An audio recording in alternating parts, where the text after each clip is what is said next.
In this video, I'm at the terrain park practicing my frontside and backside 180 spins on my snowboard.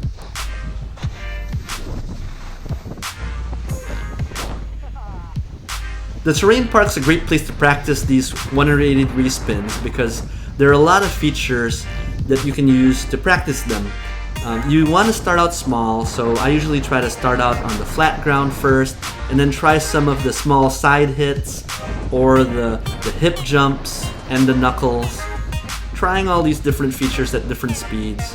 Some of the features might have objects at the top that you can hit your snowboard on as well when you hit the apex of your jump.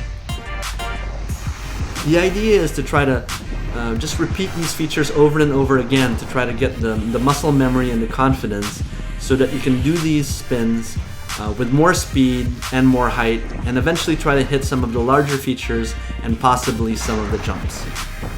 When I'm doing a frontside 180, I'm trying to curve an S in the snow, and at the bottom of the S I want to be on my heel side edge, and then I do a small pop so that I can get up in the air and twist the snowboard 180 degrees and land on the opposite edge.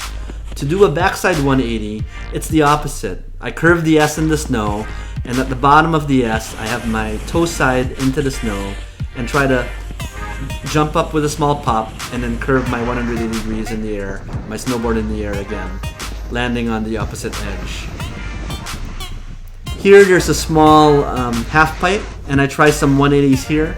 I'm not fast enough to get air above the wall, but that makes it safer as well. Again, you want to start out small until you build up the confidence.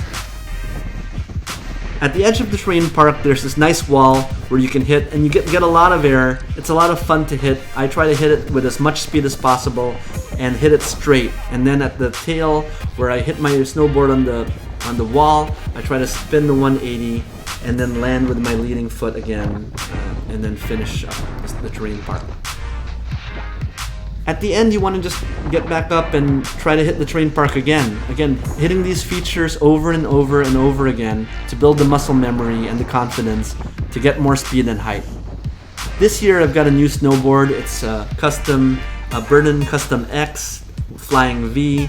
That means it's got a hybrid rocker shape, which allows me to try more of these features because it's got a catch-free feel. It doesn't catch a lot of the edges, gives you more confidence to try new things. So here's the half pipe again and the final feature. I hope you liked this video. If you did, please click like, comment, or subscribe. Watch my other snowboard videos as well. Thanks for watching.